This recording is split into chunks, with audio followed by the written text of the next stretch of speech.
আসসালামু আলাইকুম বন্ধুরা, আজকে আপনাদেরকে শেখাবো কীভাবে কম্পিউটারে এমএক্স ওয়ার্ডের ভিতরে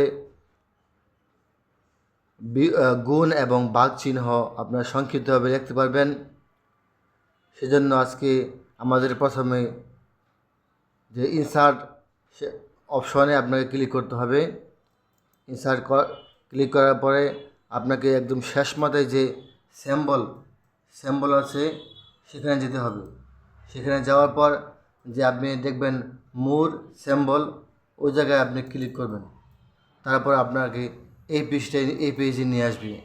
এখান থেকে আপনাকে যে খুঁজতে হবে কোথায় আপনার কাঙ্ক্ষিত বিয়োগ চিহ্ন এবং ভাগ চিহ্ন আছে, সেখানে আপনাকে খুঁজে বের করতে হবে। তারপরে আপনি দেখবেন যে একদম নিচে সেখানে আপনি ভাগ এবং গুণ চিহ্ন পেয়ে যাবেন। এখান থেকে আপনি প্রথমে ভাগ চিহ্নে ক্লিক করবেন।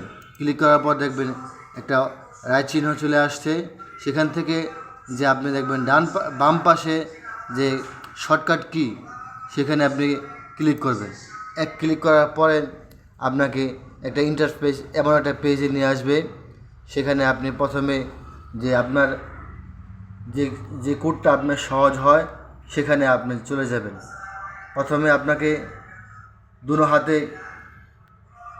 দুনো হাত দিয়ে প্রথমে আপনাকে যে কন্ট্রোল এবং 1 বা 2 বা 3 আপনার যেটা সহজ হয় সেখানে ক্লিক করবেন। আমি প্রথমে কন্ট্রোল 5-এ ক্লিক করলাম।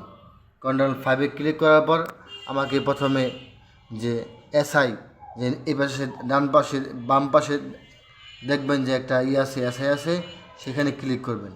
ক্লিক করার পরে এখানে আবার আপনাকে ক্লোজ দিয়ে বের হয়ে যাবেন। ক্লোজ দিয়ে বের হয়ে যাওয়ার পরে আপনি শর্টকাটে যে টিপ দেন যে কন্ট্রোল 5, দেখেন এখানে আপনার জন্য ভাগ চিহ্ন চলে আসছে।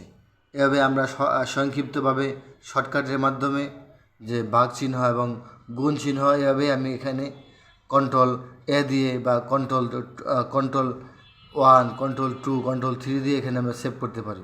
আসসালামু আলাইকুম।